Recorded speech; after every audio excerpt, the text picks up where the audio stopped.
Yep.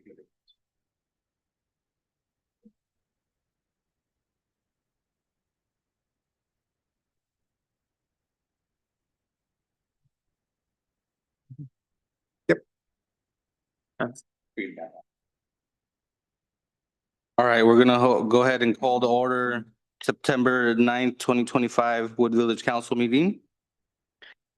Council President Tan, if you wouldn't mind reading the land acknowledgement, please. The Chinookan peoples known as the Clackamas and Cascades are the indigenous people of the land now inhabited by the city of Wood Village and other areas of the Columbia River. The village of Nochoclee was located near today's Blue Lake Park. Ancestral life of these peoples included a seasonal round of resource gathering and stewardship from the Wapato fields and the fishing areas of the Columbia River to the cedar and huckleberry gatherings of the High Cascades. Introduced disease from these early settlers dramatically reduced the number of these people. They signed the Willamette Valley Treaty of 1855 with the United States government and were forcibly removed to the Grand Ronde Indian Reservation. We thank the descendants of these tribes for being the original stewards and protectors of these lands since time immemorial. We also acknowledge the systematic policies of genocide, relocation, and assimilation that still impact many Indigenous Native American families today. We are honored by the collective work of many Native nations, leaders, and families who are demonstrating resilience, resistance, revitalization, healing, and creativity. We are honored to be guests upon these lands. Now, if we all rise for the Pledge of Allegiance, please. I pledge allegiance to the flag of the United States of America and to the republic for which it stands, one nation, under God, indivisible, with liberty and justice for all. Right. I want to thank you all for being here this evening. Tonight, we will also be reading a proclamation acknowledging Hispanic Heritage Month. Whereas each year, the United States observes National Hispanic Heritage Month by celebrating the cultures, heritage, and countless contributions of those whose ancestors were indigenous to North America, as well as those who came from Spain, Mexico, Caribbean, Central America, and South America. And whereas what began in 1968 as Hispanic Heritage Week under President Johnson was expanded by President Reagan in 1988 to cover a 30-day period starting in September 15th and ending on October 15th. Whereas the date of September 15th is significant because it is the anniversary of independence for the Latin American countries of Costa Rica, El Salvador, Guatemala, Honduras, Nicaragua, and additional Mexico and Chile celebrate their Independence Day on September 15th and September 18th, respectively. Whereas National Hispanic Heritage Month is an opportunity to celebrate the rich culture, traditions, and honor the significant achievements of our Hispanic, Latino, Latinx people in our community. And whereas this Hispanic population in Wood Village is approximately 49% and represents a wide range of nationalities and backgrounds, which reflect the remarkable diversity of American people. And whereas Hispanic people continue their rich traditions and significant and diverse contributions to the culture, educational, economic, health, and overall vitality of the city of Wood Village. Now, therefore, I, Jairo Rios Campos, Mayor of the City of Wood Village, proclaim September 15th through October 15th, 2025 as Hispanic Heritage Month and encourage all community members to celebrate the heritage and achievements of Hispanic, Latinos, and Latinx Americans and recognize their contributions to our nation and city. We'll also like to invite everybody to a Hispanic Heritage Celebration on Friday from 5:30 to 7:30 here at the Plaza. We'll go ahead and move to citizen comments on non-agenda items.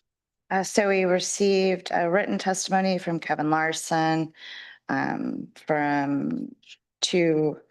Corbett Fire and Portland Fire. It's been printed. You guys have it.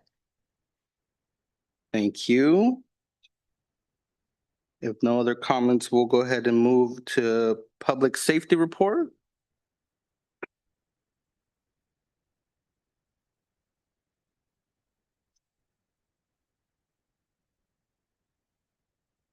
Hey, so we talking about July and August report. You guys all saw the, I guess, prologue and whatnot.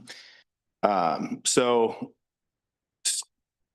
not a lot to report on for July. I think stolen vehicles, there were no stolen vehicles and there were 11 traffic crashes. So still keeping low with those. And then in August as well, there were no stolen vehicle or 2 stolen vehicles. So still consistently over the last year, they've been trending downward.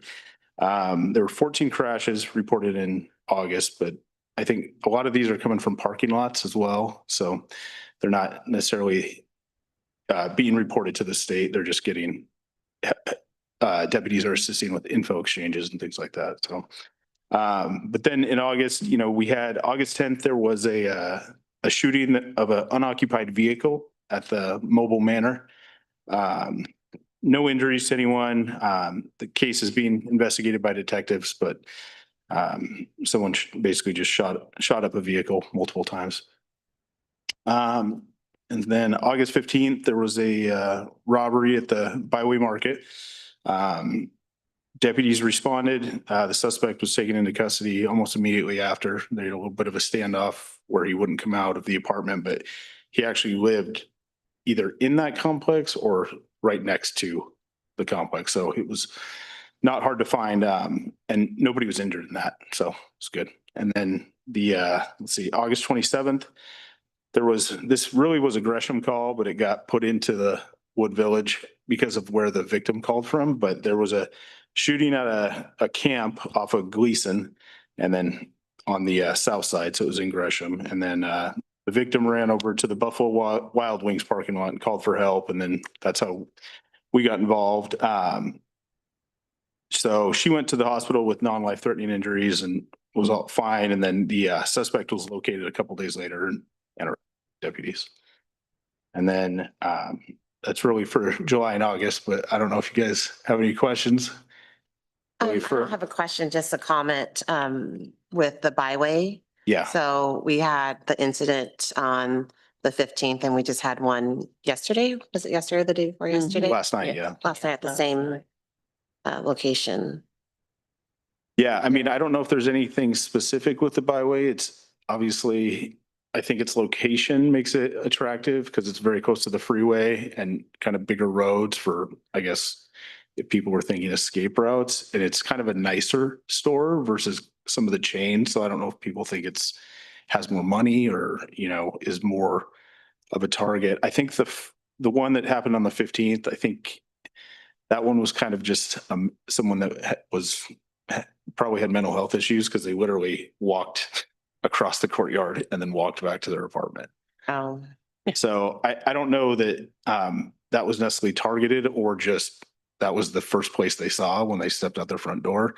Last night, so I can talk a little bit more about it, but it is a very new investigation and serious investigation. But yeah,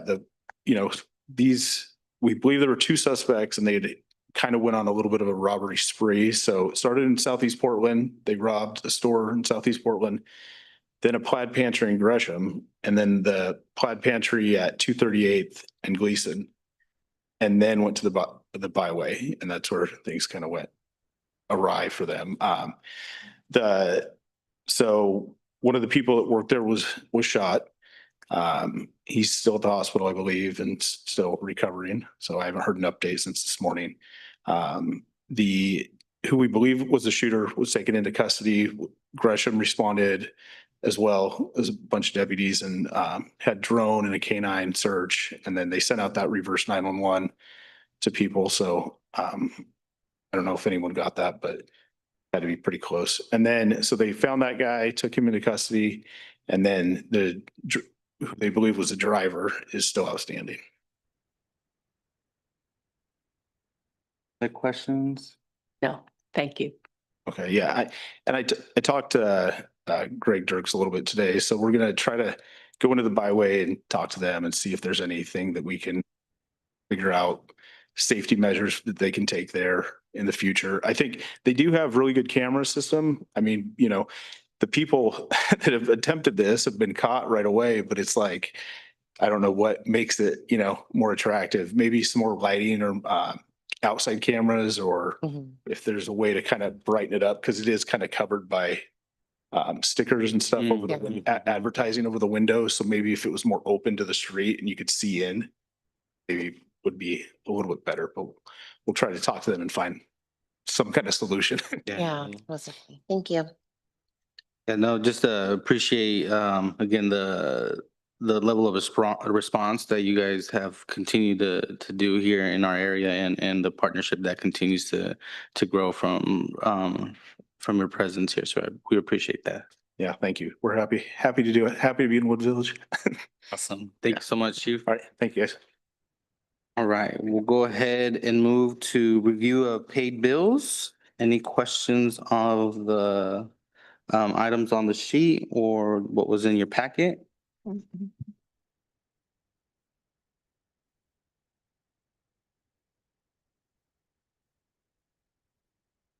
We'll move to consent calendar. Take a motion. I move to approve the consent calendar. A second. All those in favor? Aye. Aye. And that includes the city events as well. I move to approve those city events. I'm sorry, I didn't hear. Oh, I move to approve the city event. Oh, I'll second that. All those in favor? Aye. Aye. Motion carries. All right, well, now we'll go with, was not Greg Dirks, but city council interview questions with Seth Reeves. Mr. Mayor, councilors, thank you. As you all know, Mark Clark ended his many, many years and varied roles of service in City of Wood Village this summer when he moved out of the city limits. And so at your last meeting, before we took our summer break, we talked about the process, what you guys wanted to have as part of this. We put advertised up through the end of August for soliciting people who are interested, both on social media and our newsletter and whatever at our city events. What you have in front of you is some sample interview questions that have been updated based on the feedback that you had at the last meeting around teamwork with the council, how they are going to work as part of a larger group, and the ability to bring new ideas and concepts in, and then just generally recognizing that we're a small city in a much larger region. How is that going to affect the regional cooperation and our ability to interact with our valued regional partners? So we had two people apply for the position. At your next council meeting, we have interviews scheduled with those two individuals who applied. And we reserved some time to go through this interview process. Based on that, you can choose to appoint one of them. You can choose to reopen the process. You can choose to appoint someone other than who applied, or you can choose to leave the position vacant until it needs to be filled via election. So that's kind of a recap of where we're at, what your options are, and what we're proposing to do at the next council meeting. Do you guys have any comments or feedback that you want to make sure that we incorporate ahead of the meeting in 2 weeks when we actually have the council interviews? So we interview them and then we'd make a decision at that meeting. You can, and that would be that would be staff's recommendation, is that we do that. And just as a reminder, in the past, we've done this as a public process. The interviews and the selection have been public. It doesn't necessarily need to be done in public, but that's been the past practice. So again, letting you know what your options are. I think it might be, once again, we have an opportunity as a council to fill a void that we need. And really look at this process we have had created to revisit it, look at the questions, is there, with what has staff proposed, is this what we feel is something we can continue to use? Do you all feel that maybe some adjustments, some edits? I think it'd be good to take a quick moment, if not already done so, just look at those questions and then the scoring metrics. Again, the next meeting will have two candidates that we will interview. And like Seth said, from there, we can either decide to appoint one, or if we come to a conclusion that, both candidates don't meet those criteria we're looking for, we can elect to go back out and do the process again. So I think it is something that we should take some time, at least tonight, to Mhm. quickly review, and then, from there, give staff some good direction. I've had an opportunity to review the questions and I do like them. There are a lot of open-ended questions, which gives more room for conversation with people that we're interviewing. And I like the scoring matrix because it definitely aligns with our city goals and really the person that we're looking for to really fit the role that we need. And the scoring matrix was developed as a tool for you all to help kind of gauge as the interviews go through.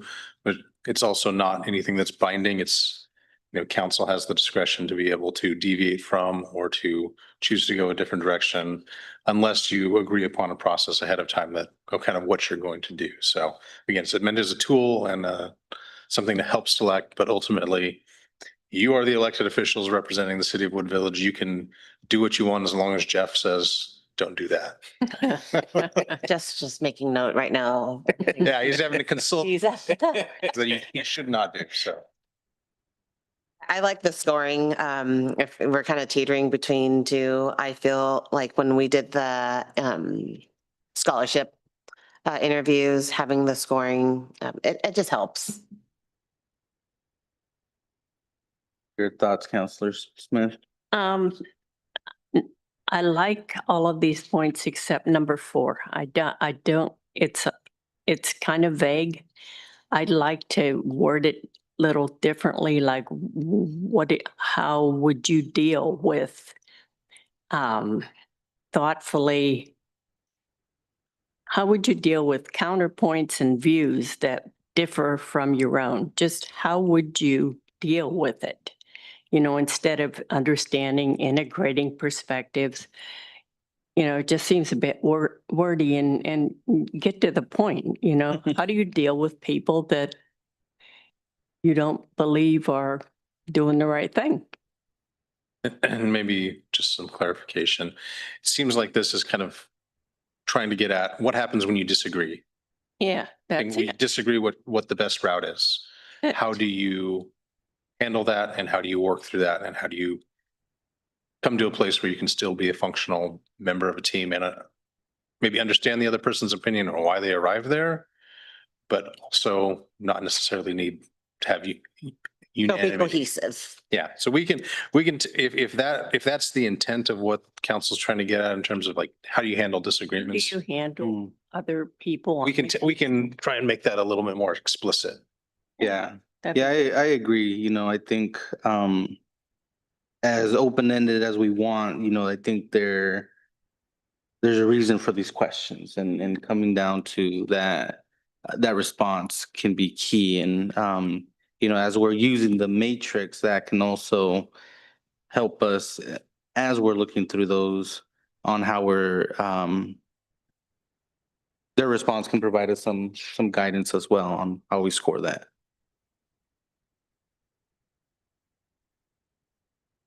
I think, in what you mentioned, if to agree on a process, and so I agree with Council President Tan that, using the matrix is something we should agree to use, because again, it will provide us with, in case of a Awesome. toss-up or something that, kind of that deciding factor between the two, or not, so. I mean, yeah. It's a tough decision. So Yeah. we want to make sure we have the right person in the role. So use the matrix, We will elect to Which use In it. makes addition to the sense, questions. but what if, how would you use the matrix to decide not to appoint either? I guess, so if you're going to use the scoring, It would probably be Oh. just their answers. I think, Is that what you're, so? Well, so like, if you're scoring, if you're going to go by a score, which is okay. kind of what's Because that then, threshold? so unless it's a tie, the person with the This would be best the ultimate. score. Yeah. But if you really feel that neither is a good fit, then how would you? Like, do we want to settle on numbers or are you just going to use it more as like a guidance? That's, I feel, I mean, my idea was that using it as a guidance. Okay. If we're uncertain of between one person as opposed to another, or maybe they're equally, the answers that they provided, hey, they align, they have the leadership, they have these qualities, but then so equally the same, a right? guidance, but it's not making the decision for you. Right. That, okay. I Yeah. just wanted to clarify in the process. Yeah, because I hear what you're saying, because if we were going to use it as by the score, like what is that threshold of the score? Right. Right? Like what is that benchmark of like at least this and above? So is that something we want to consider also, or just more as a guidance tool? It's, so like looking at this matrix, it's different than the questions that we're asking, right? So we don't know what someone's character on the questions that we ask. And that's how it's related to the matrix is more about character. I think a lot about character. I mean, if you talk about principles of, or let's see, something about, values, diversity, gender, ethnicity. Could you really define that with the answers that give us Mhm. Right. in the first set of questions? No.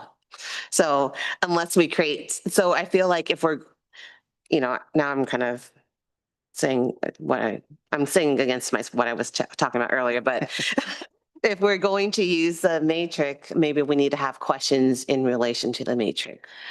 I thought it was initially developed to kind of result from the question, because the questions are kind of designed to try to get to those characters. But you can certainly just use the answers to the questions and, the matrix is your noting stuff for guidance and making your decision. It doesn't, that's kind of how we do it when we do the interview process. Like we have a similar kind of thing, but we use it kind of more for notes as opposed to hard numbers that are going to make a decision. Because what we're also not, restricted from is, if there's something within the matrix that we feel wasn't covered or maybe alluded to, we could ask a follow-up too. So we're trying to, so the way I interview in my job is I go off script a lot. That's probably, there's no HR here. That's probably, Council's here, but. okay. But I try to stay on the script. Do we want, our goal is to stay on script as much as possible with the same questions for each mean- interviewee. Think that in the past, we've had counselors ask additional questions. Usually the applicants will come, sometimes they come with something written that they give you a statement. They also get a few minutes to speak, which, can bring up additional questions that you might want to delve into something a little more. So Like I don't clarification or. really think, I don't really think that we restrict on Yeah, that. because even within the questions, like if you're looking for a little bit more clarification or elaboration on their answer on a question, we've always been able to just, can you add a little more or share a little more of what you're meaning in this scenario here? And the key thing to remember is we need three of you to agree on a Unanimous. person and have a motion and pass. And, just, I guess, spend some time thinking about what happens because there's a scenario where neither candidate is a good fit. It's also a chance that you have two really good candidates and then your decision is equally as hard. If we have two great candidates, but which one has the skill set that we are looking for and kind of rounds out the team of council. So, and then that's where supplemental questions or follow-up might end up deviating, going off script if you really have to kind of suss out not just who's a good candidate, but who's the best candidate and is going to be the best fit on the team. So, okay, so Yeah. good. Yep. Well, we will clean up question number 4 and clarify that. And then, yeah, any other feedback you can send an email to Greg and we'll make sure to incorporate, because I think we have a half hour, 45 minutes or 20 minutes per candidate, but the agenda next week or in 2 weeks is pretty light. So it's an important decision. Yeah. Hopefully I have plenty of time to consider. And I also know Counselor Minor is reviewing, he might send Greg some notes and things of that nature, so. Yeah, hopefully he was going to be able to remote attend Yeah, that I one. think that's what he Yeah. was hoping for as well. All right. Now we'll go ahead and move to discussion on fire update with Seth.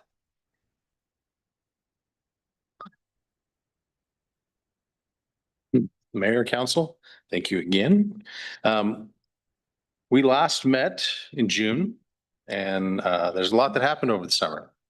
One of the big things that happened was center around fire discussion with Troutdale, Fairview and Gresham.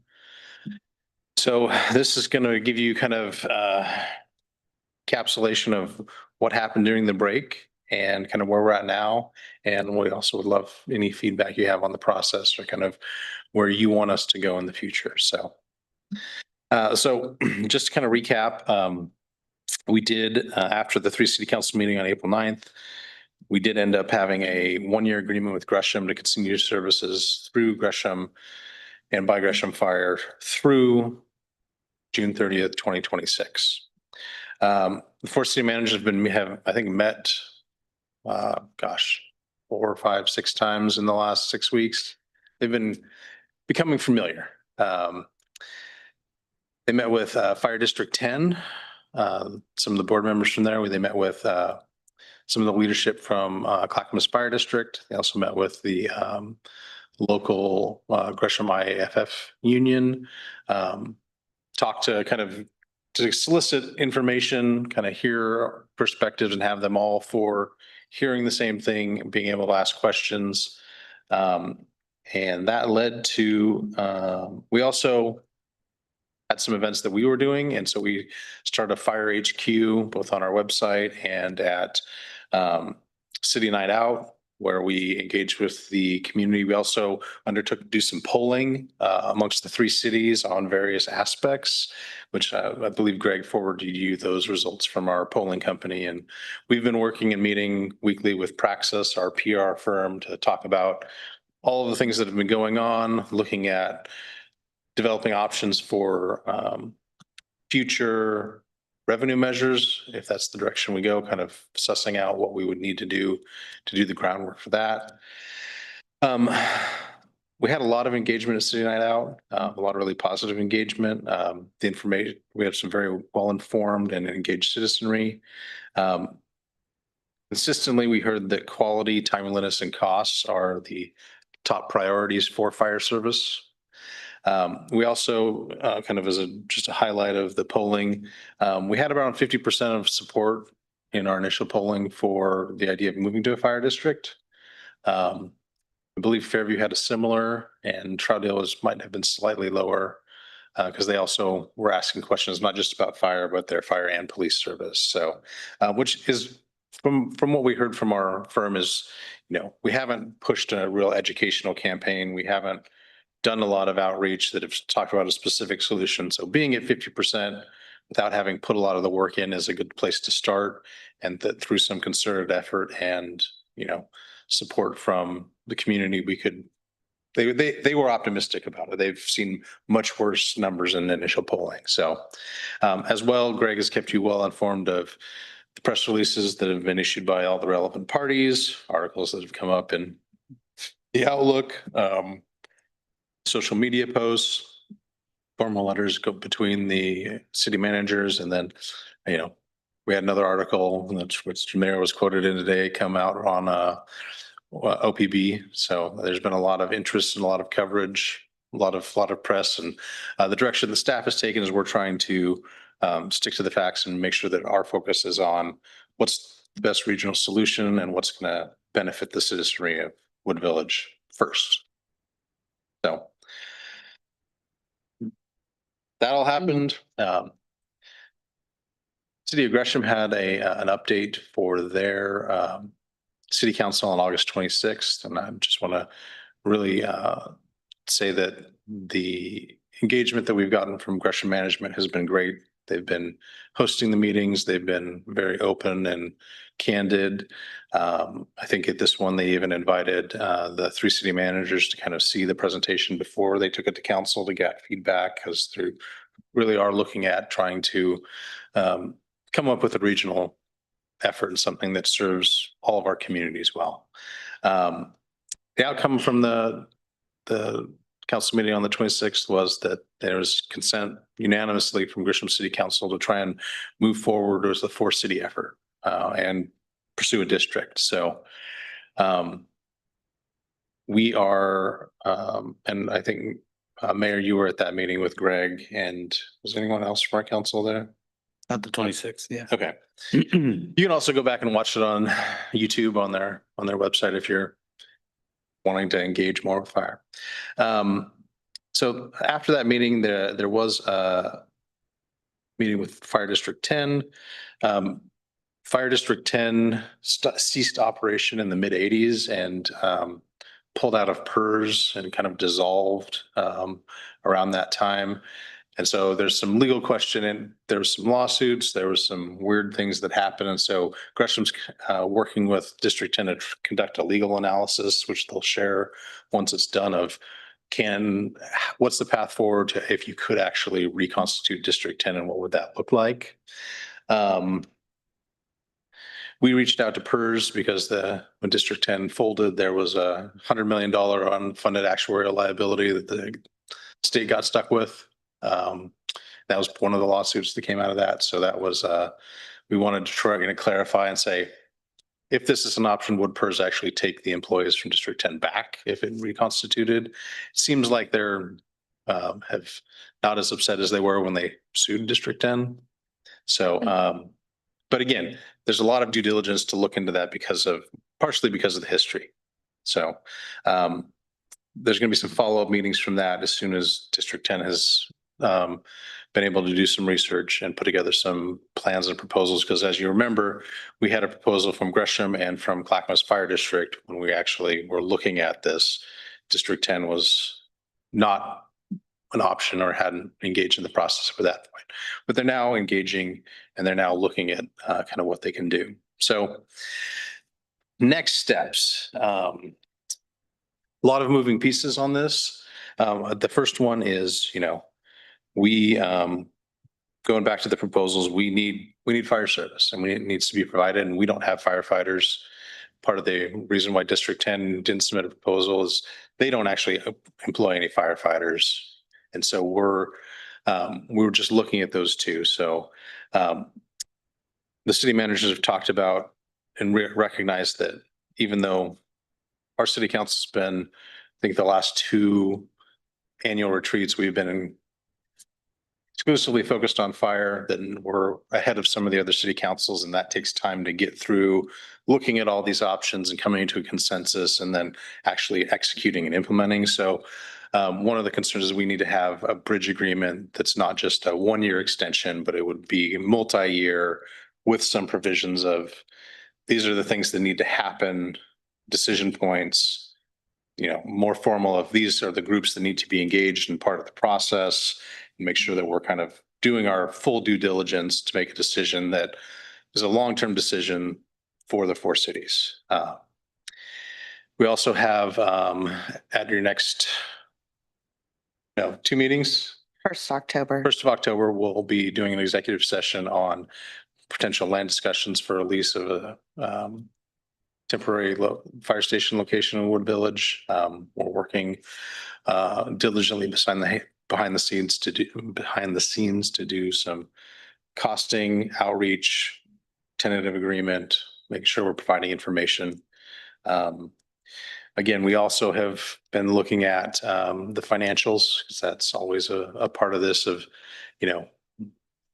when there's 40-50% cost increase in even the 1-year agreement with Gresham. As you well know, it's not something we can easily absorb. Fairview and Troutdale both added public safety utility fees to their bills as of, I think that started this fiscal year, so July.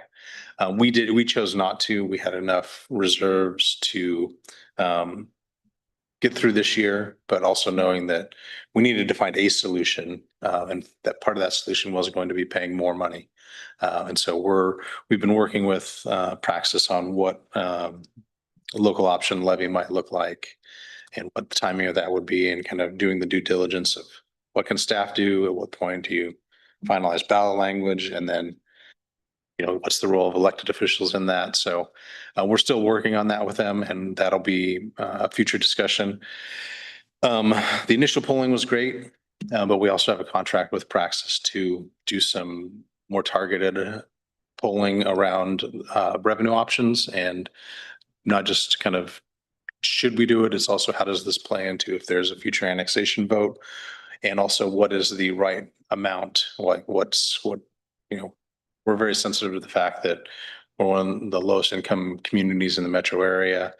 What's the price sensitivity for folks? What can we make sure that we're delivering? Which is why, the idea of coupling, going out for a local option levy is kind of taking the temperature, making the case kind of a first step of looking at an annexation vote, but also that's why we're continuing to pursue a temporary location somewhere between Wood Village and Fairview, because it's a hard sell to say, we want you to pay more money and your service is going to stay the same. We'd like to be able to say, you're paying more money, but your response times are going to go down.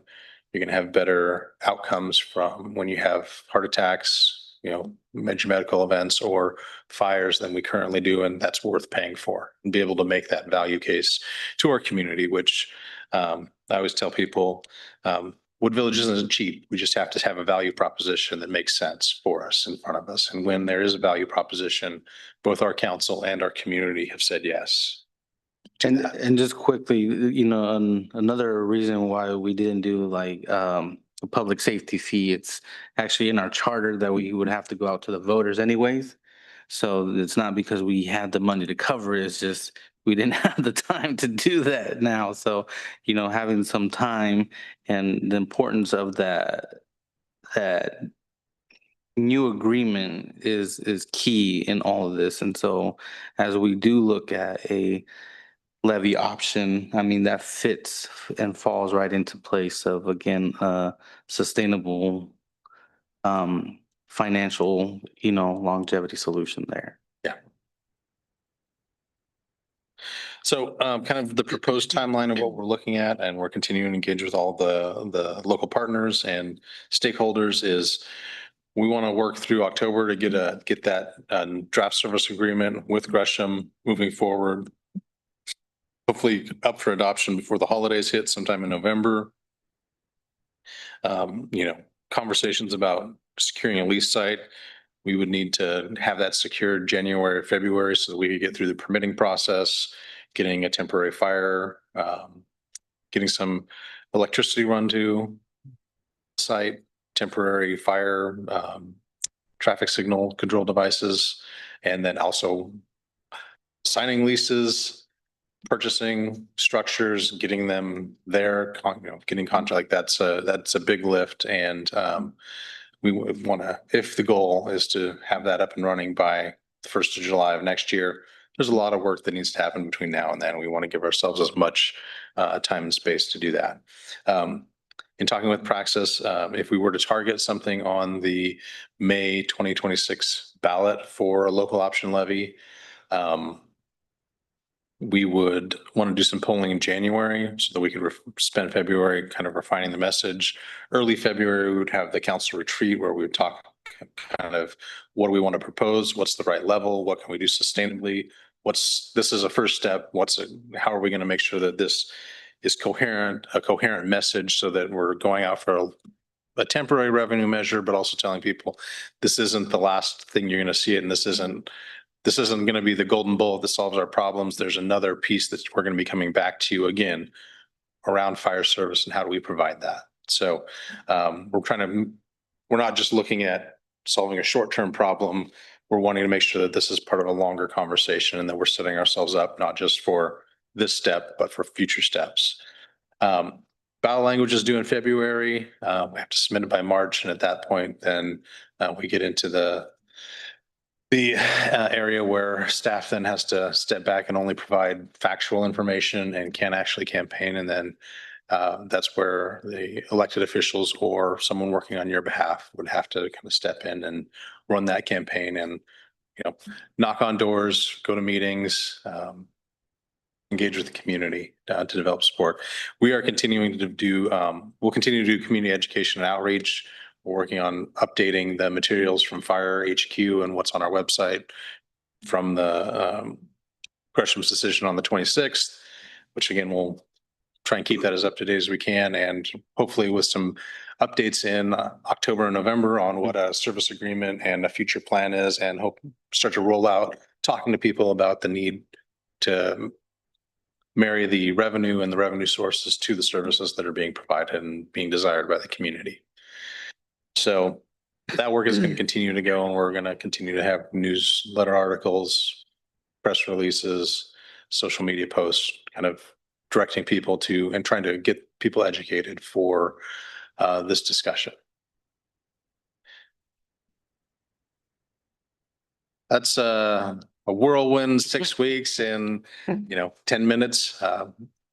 Any questions, comments, any feedback that you have from, we covered a lot, and there's been a lot of conversations, a lot of press, a lot of happenings in East County around fire. So just kind of pause and hear from you and what your direction is. I just first want to, recognize our firefighters that are here, the union. Thank you for being here. Thank you for your service.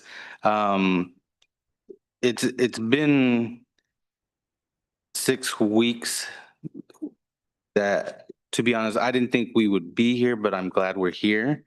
I think we also have to kind of take in the moment and understand where we started and where we're at.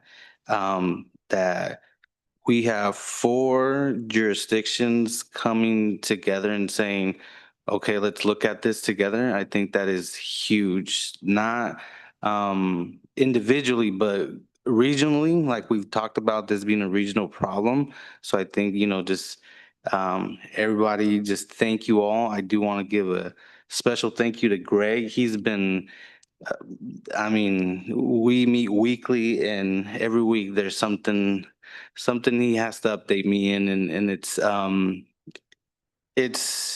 without his leadership in this, I think he's been key and instrumental of why we are here as well. So I just want to publicly, he's not here today with good reason. He needs some time off. But again, just recognize his leadership in all this and his effort and just continuing to build bridges where, potentially those bridges weren't before. So I just wanted to publicly say that. Yes, in all the while I've been, involved in Wood Village, this is the first time that the 4 cities have gotten together with one voice. And there were squabbles, there were fights, there were, animosity, and now it seems like we're all set to work together, and that pleases me.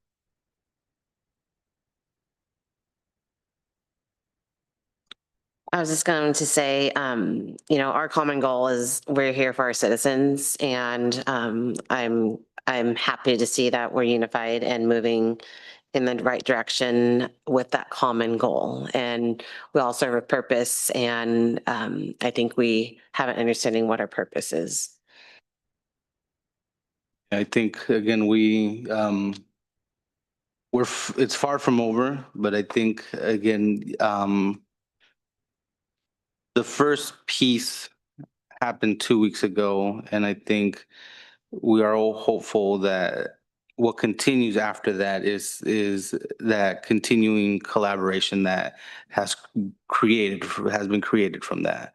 And so as important of that meeting was, I think the next piece is going to be that bridging contract. And, you know, what does that mean? The capital investments that, you know, it's going to be, there's still more to do, a lot more to do in a short time. And so I think, you know, that is one piece of, again, the next step. And I think we're taking this as baby steps, looking at the bigger picture, but understanding what those steps are. And so I think that is the first step there. And so I think we're headed in where we were hoping for 2 years ago when we started these discussions amongst the Wood Village City Council and staff. So. Yeah, and I would just echo that there's been bumps in the road, but I feel like even the bumps with regional partners and looking at different service providers have helped to clarify kind of what the decision is, got people really thinking and talking about what we want. And everyone involved, you know, District 10, Clackamas Fire District, the unions, all the leadership of the city is thinking about this in terms of what's best for the community, how can we provide the best service and deliver the most value for our citizenry and our general agreement that that is why we're all here. So that is encouraging. And we weren't 6 months ago, that was not the decision. So we're glad that we're there. So Awesome. awesome. I mean, I'm just gonna quickly, do you all have something you'd like to say or share? I mean. Well, first of all, it's been a long 6 months. Do you want to step up here so the folks, please? I know it's on the spot, but I think it's. It's important to hear your voice. It's. For the record, I'm Kevin Larson. I'm the president of Local 1062, which is Gresham Firefighters.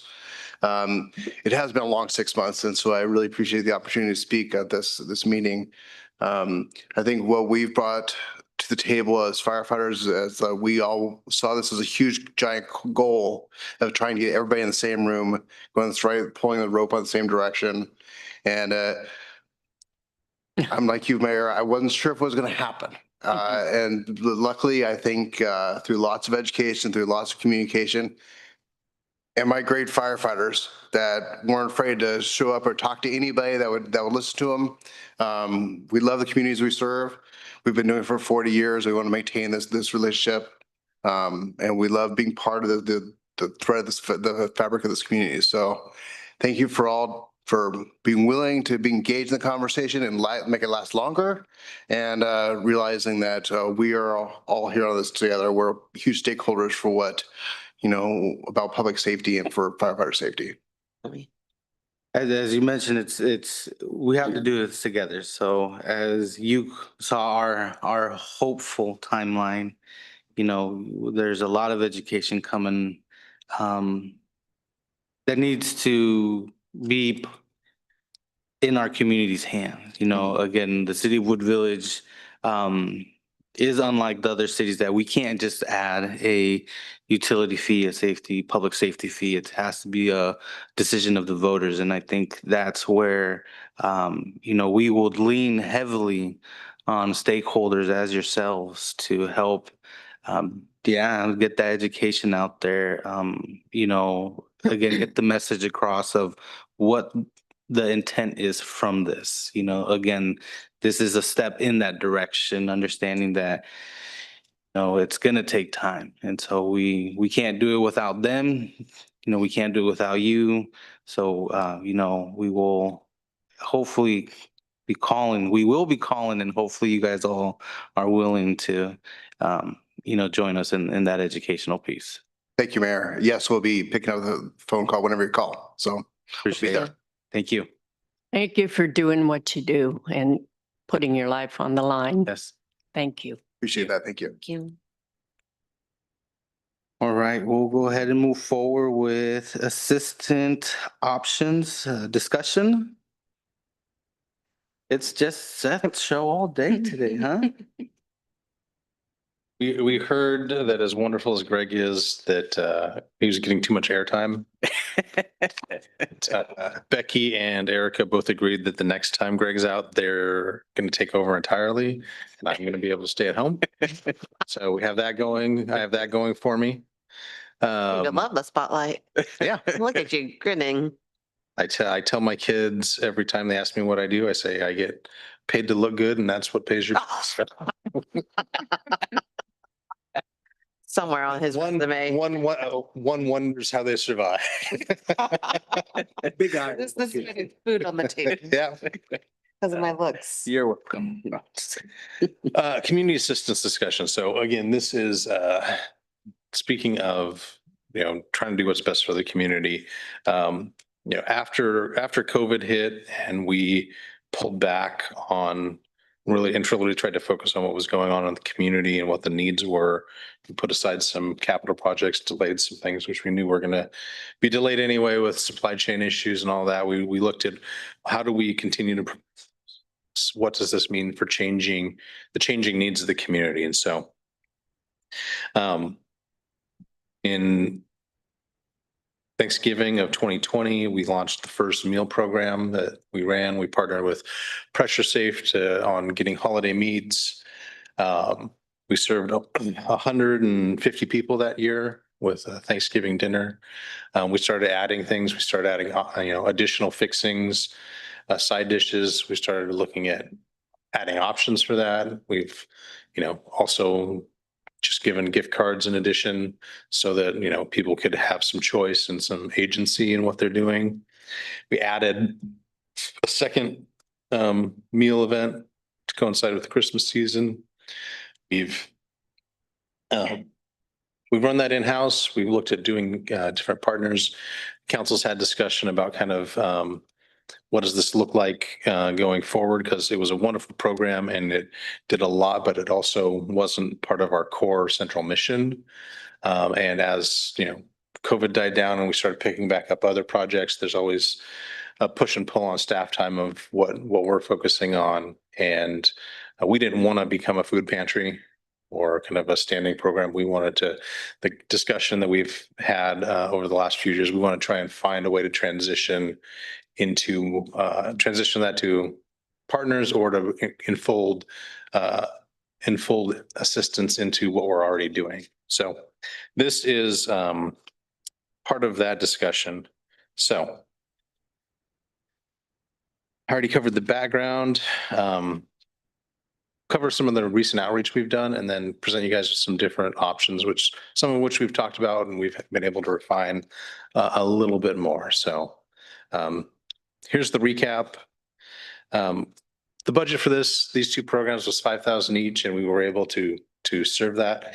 What we found though is that after not running it in-house and not doing it ourselves, it's harder to make sure that the benefits are going to Wood Village first, and that we're confident that the money is being well spent and there's value in it. As you kind of let go of some things, it becomes harder and harder to make sure that you're guaranteeing the quality and level of service that you expect of yourselves, and do that in a way that's sustainable. Let's see, recent outreach. So Reynolds High School, we had all the seniors out here in partnership with Play East provided. We still have some leftover creamsicles in the freezer if anyone wants to take any home. Yes. I like that melted. No, we saved them. We saved them. And there was also City Night Out. We did these poster boards of kind of dot matrices of kind of asked the community, what is it that we have this resource, what is it that you want to do? And you don't have to look at all these. We've got the big ones in the back that we can roll out for you if you want to take a look at them. But the top options at both the Reynolds High School event and the City Night Out were expand current city utility assistance programs, partner with an existing food pantry, and then continue with meal drives. And those are in order of kind of which ones had the most dots. And it was consistent across both events. People thought that, the city, when you think of the city, you don't think of food programs. And so if you're going to spend money and try and provide some assistance, do it through your existing programs, which for us is our utility assistance program. Here's kind of the feedback and breakdown of what those different options are. So when we had the PDX CARES funding and the ARPA funding, there was a direct allocation. Part of those funds were allocated by council to pay for utility assistance. And so it changed a little bit and kind of morphed between the programs, but we didn't shut people off for 15 months, for a while after COVID. And we paid for bills, people who had need. The second go around, we also paid for, the first go around was just city bills, water and sewer utilities. And then we realized that a large part of our community doesn't get billed directly by the city, but is also kind of has financial need and experiences financial hardship. So we developed a program to pay PGE, Northwest Natural Gas and Waste Management, kind of similar to what we do with our own bills, and ran that program. That does add additional staff time, but in going back and talking about it, we feel like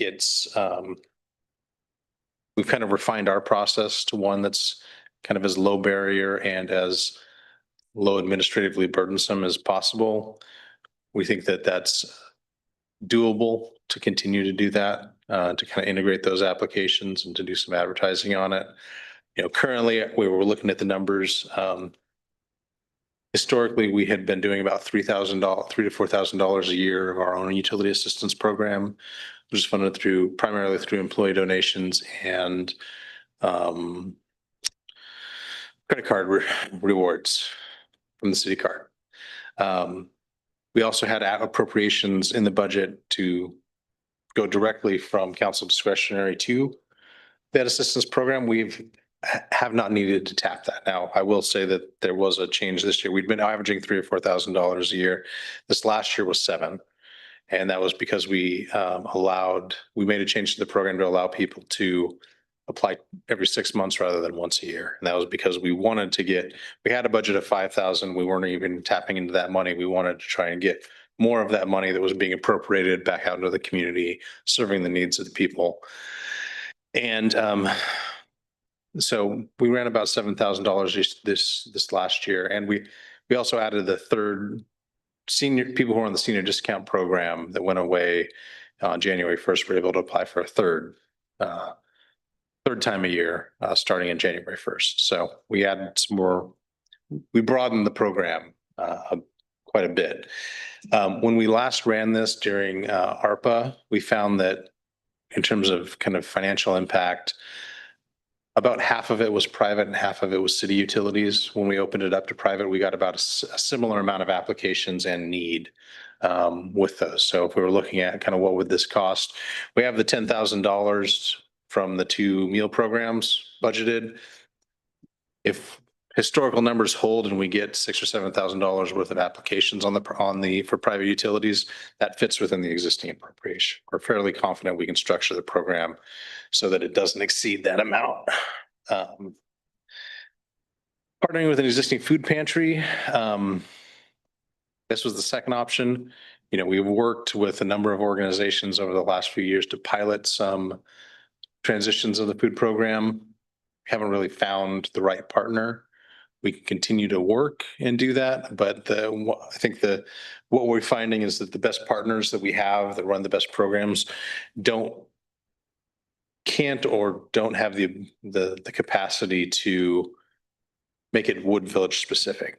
We're kind of buying into their overall regional program, which is part of the issue we had in the later years of this was only about a third of the residents served by our meal programs were exclusive to Wood Village and lived within Wood Village. So that's kind of the drawback is we're probably not going to find someone who runs a food pantry that we can say all of our money went to Wood Village and that's where all of it was delivered. So that's the difficulty. So, and then we can always continue with the meal drives and run them in-house. There's just a cost to that, and that's the staff time and the ability to take the focus off other things, which are the other city events. And, this is primarily falls on Caroline, and we're really hoping that Caroline is going to be focusing a lot on community outreach and engagement, particularly around fire over the next year. So not that the food programs aren't worthy, but there are other priorities and she's great, but there's only so much of her. We have not been able to get more Caroline, despite repeated efforts. So, those were the three ideas we evaluated that you kind of discussed and that we reached out and did the engagement on. Now we're at the point where we just need you to tell us what direction you want us to go, and we'll develop a program and do what you guys want us to do. Yeah, this is tough, because I mean, as a, generally speaking, like if you look around our community in the outlining areas, I've been going to the Salvation Army Food Bank once a month. They have it, the first Wednesday of every month. And, I just went to the last one, because, and they announced to the people that were there for the food that that would be their last food drive because the food bank was not able to donate. And so now it's, I feel like Oregon Food Bank is a huge organization and they're not able to donate to another huge organization serving the community. And I feel like everything's just declining with, the holidays are coming up and I know our residents aren't participating as much with these food drives, but I do also still feel like even though they're not participating, there's a need. Yeah. If that makes any, there's still like maybe even a higher need, even though the decline is happening year over year. You know what I mean? It's just the overall situation is really unfortunate and like, we're trying to kind of help our community, but like the hard part is how do we do it and really impact our members of our community? So, if you go back to the slide before, it's just, we know what our community is saying, but then what programs do we have that are still there within, our region? Because no one's gonna, I mean, they might not drive to go further out to the food bank to get, because that's far for East County. And so our local areas, I mean, there's Snow Cap. Well, and, looking locally, I worked at Gresham, I worked at Portland, I worked at Grants Pass, I worked on the west side. Worked with Clean Water Services and Tualatin Valley Water District on their programs. We have one of the most, in terms of both dollars and numbers of participants for our size, we have one of the most generous utility assistance programs in the metro area and probably in Oregon. I think forgiving, and most people just say call 311. There's more than half of the utilities don't have direct utility assistance funded by the ratepayers. And as we were kind of talking about this internally, one of the reasons why the expanding the current city utility program makes sense is we know that there are going to be people in our community. We can means test it to make sure that they have a need, just by asking them if they're qualified for other means tested programs at the federal, state, or county level. Yeah. And then, as good as it is to be able to roll up with 150 turkeys and distribute them, and that it's a great community engagement and operation, if you're going to spend $10,000 on financial need, I think in some ways it's better for, and rather than giving a gift card, if they just don't, they don't have to pay their $100 utility bill and then they can go grocery shopping and provide for themselves without necessarily coming across as charity or a handout. Yeah. As obviously as a charity or handout is, there's value in that as well. So. Yeah. And that's, sorry, that's where I was going in my long tangent of talking was, I heard you. okay, thank you. I was like, thank you for, I just passed the baton to you. Is that, that first option is the option. Money is going back into the household in a different capacity, Yeah. you know? So that money can be used when it comes to the holidays or whatever it is for food that they need. And I think, you know, try to get people to go out to a food drive or whatnot, you know, they won't go. We've seen it. So this, I feel like when it's out there and say, hey, you save monthly or whatever, let's see if you apply or qualify.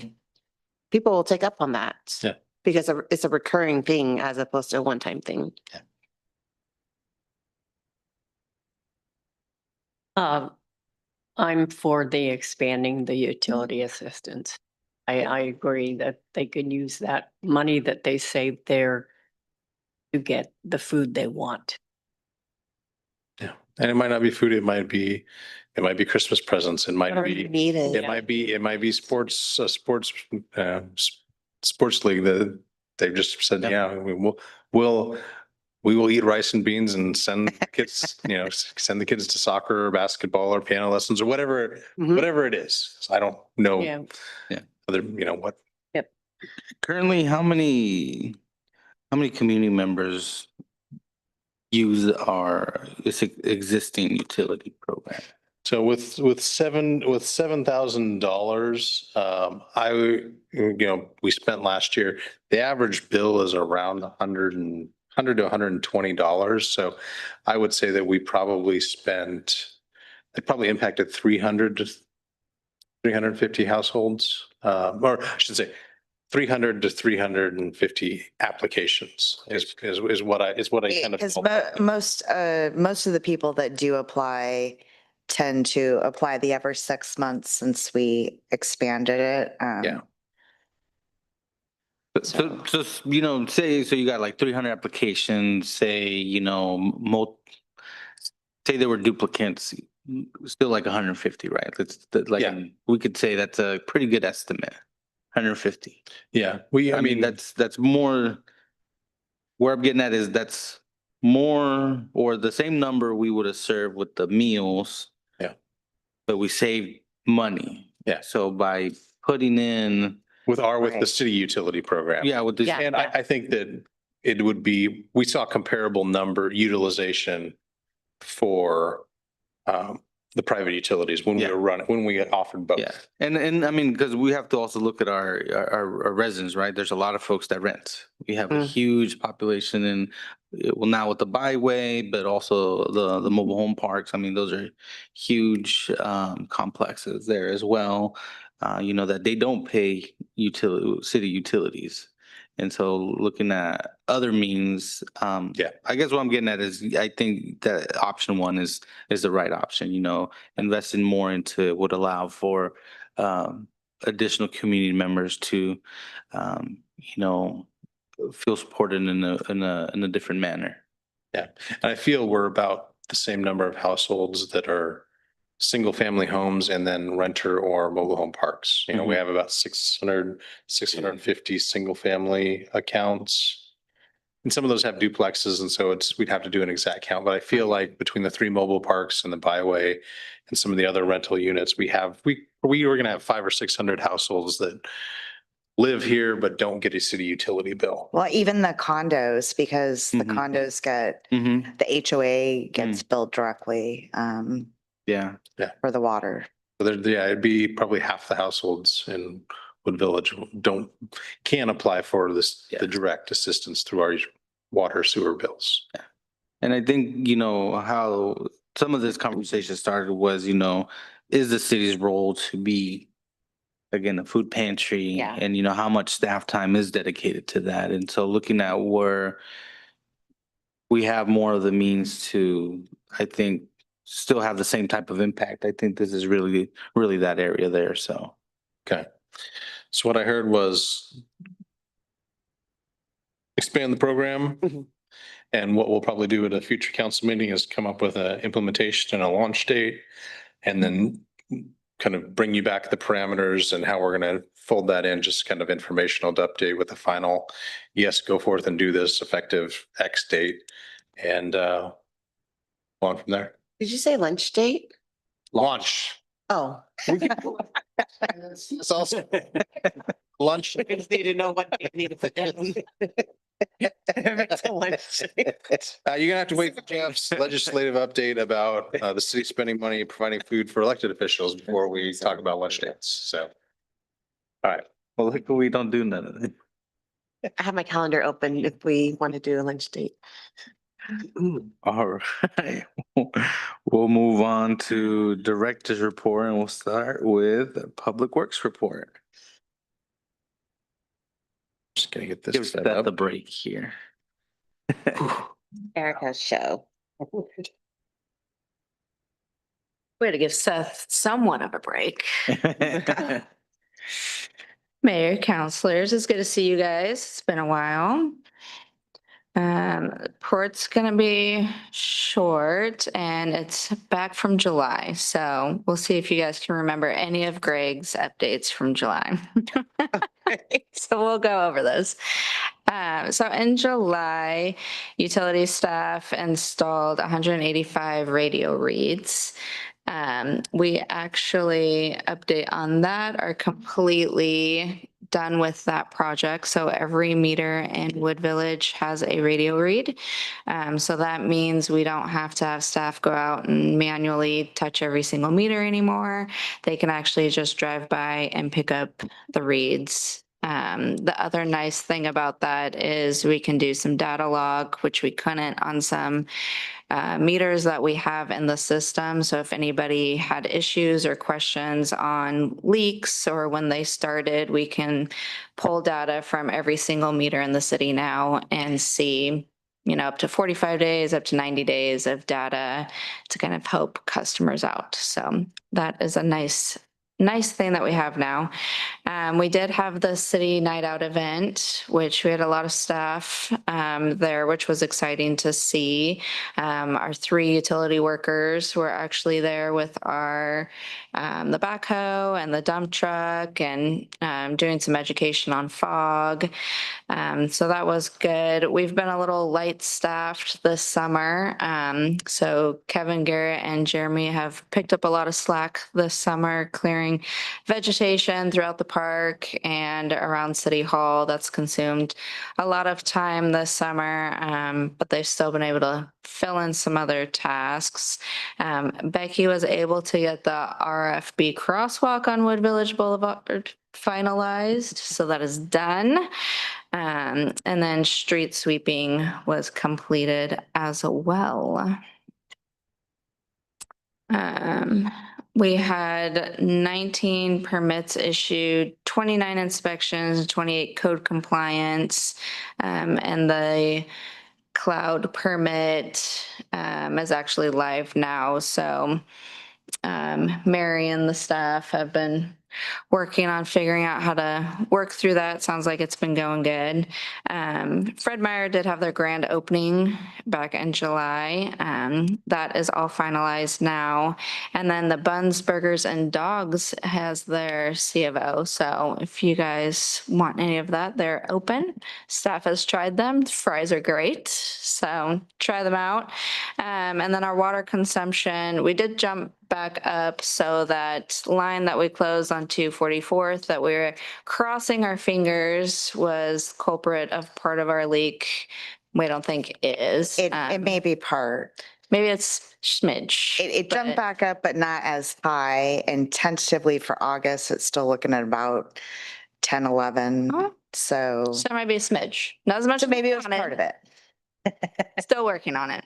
But we're getting close to that 10%. So we're happy about that. Any questions for anything in July? Next meeting, I'll have updates for August for you guys. Oh, and then big updates, exciting updates. We did hire 2 new utility workers. So we have 1 starting tomorrow, and then our second utility worker will be here on Monday. So we're very excited. Great. Any questions? Perfect. All right, Thanks so much. and back to Seth. And we'll bring him back for one more. I probably don't need to walk all the way up there. Probably not. Probably not. The finance director's report for July is just the investment summary. We're working on audit and closing out the finance fiscal year. Most of the stuff, most of what we process in July ends up getting back accrued back to the prior fiscal year because we get the bills that come in July are usually for work that's done in June. So there's not a lot of meaning to the numbers, and some of them are negative or look weird and don't really give you a good sense until we have gotten through that process and have gotten into August to really start to see where some of these projects and personnel are actually hitting. So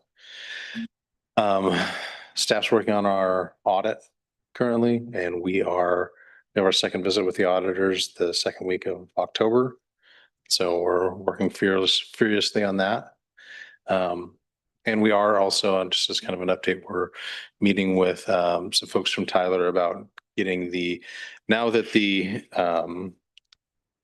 online permitting system is kind of up and going, the next thing we're going to look at is doing the customer self-service portal for utility bills to be able to go up, look up your bill, check the balance, and pay online through a browser portal rather than having to call or come in order to do that. So it's been a project that's been on our radar for a while. It's just been pushed off due to other technology projects. So that should be hopefully launching sometime in the next year. So that's it for your finance director's report. Any questions? Thank No? you, Seth. Becky, I think, could volunteer to do the city manager report. Greg's not here, but he did provide his APP update, just start of the year launching projects. I did want to note one thing though. In November, we typically only have one meeting because we don't do it on Thanksgiving week, but the second Tuesday happens to be Veterans Day, which is a holiday, and your staff will not be here for that. So we were just thinking what made the most sense was just switch it to November 18th for that one November meeting. I just wanted to update you guys on that. Mhm. It was missed on the original council calendar dates. So we're looking at November 18th? Yes. Okay.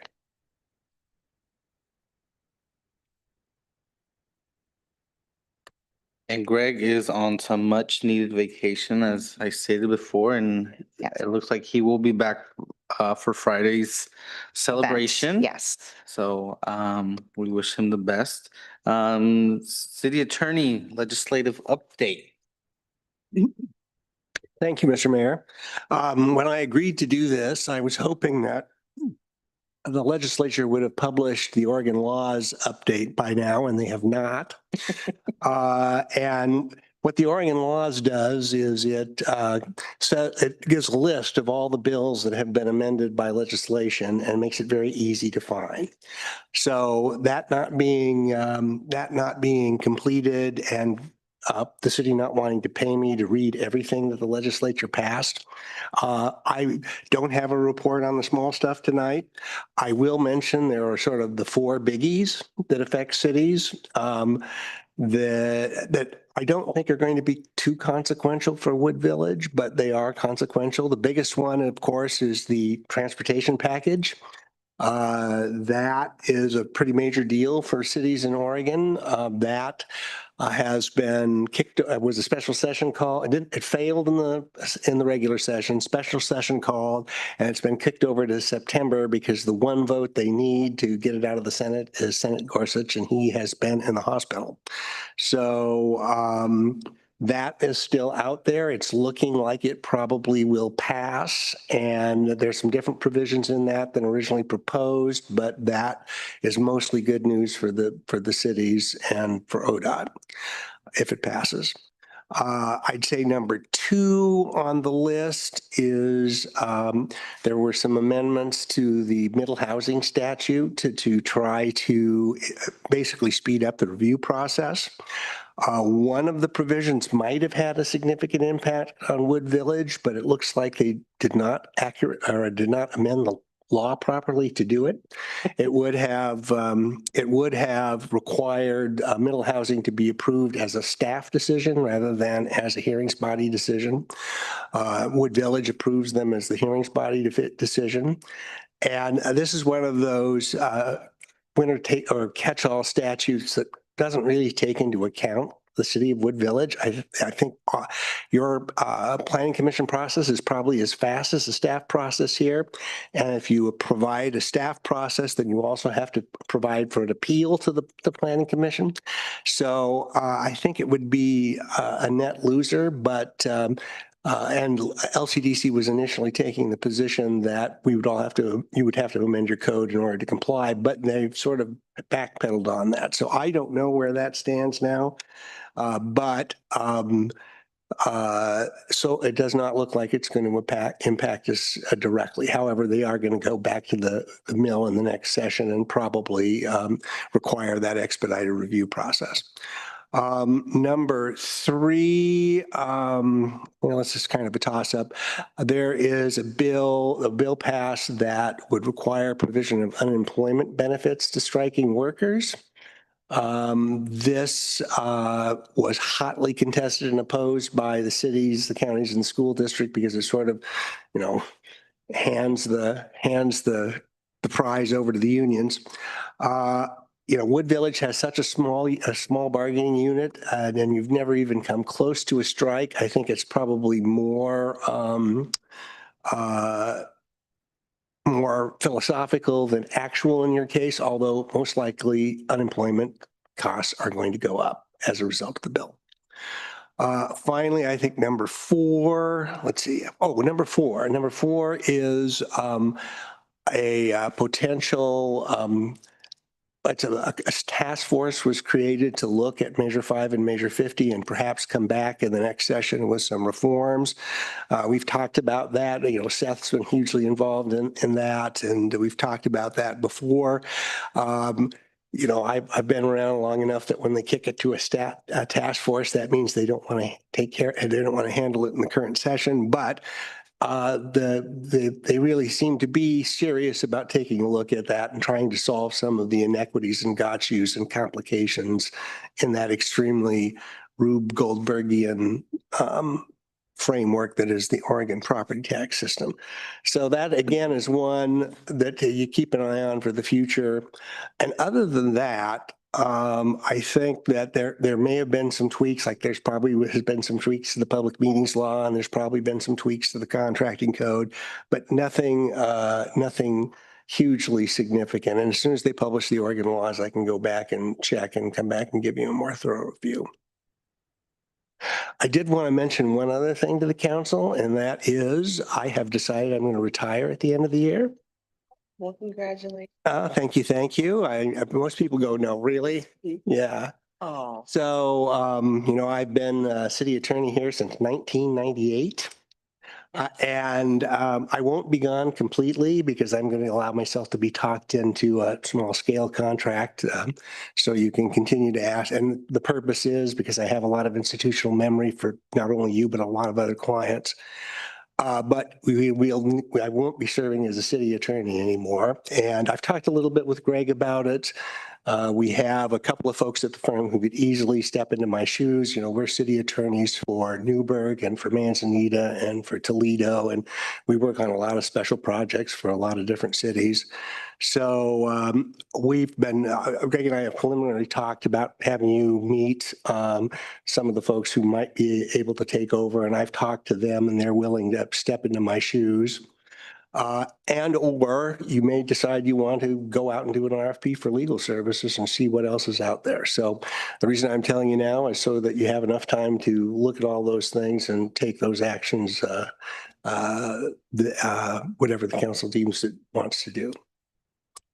And then finally, I was going to tell Greg tonight, but I'll tell the council that I am not going to be here at the next meeting because I'm going to Europe for 3 weeks. And I feel like you need some support. retire. So you might get one of the semifinalists as a city attorney. I've got to talk to Greg about that to see if he wants somebody else here. So it's been a pleasure working with you, and I'm sure we'll I'll continue to work with you in whatever role I have at the firm after January 1st. Yeah. Thank you. Jeff, thank you so much for your service. It's, I think, well overdue for you, and, we wish you nothing but the best, and you will be missed, and whoever steps in your shoes has some big shoes to fill. So we appreciate everything you've done for the city of Wood Village. It's been a fun ride, Mr. Mayor. I just want to do a quick update there. Greg sent me something on vacation. On when is it? Thursday. The Gresham firefighters are going to be holding a visual for 9/11 at their fire station at 8 a.m. So I will be attending. I just put it out there if anybody else has time and is wanting to go. You're more than welcome to go, and yeah, just be there for that event. I think it's the Gresham, the one by their city hall. That station there. With that, we are adjourned. Thank you. When someone retired.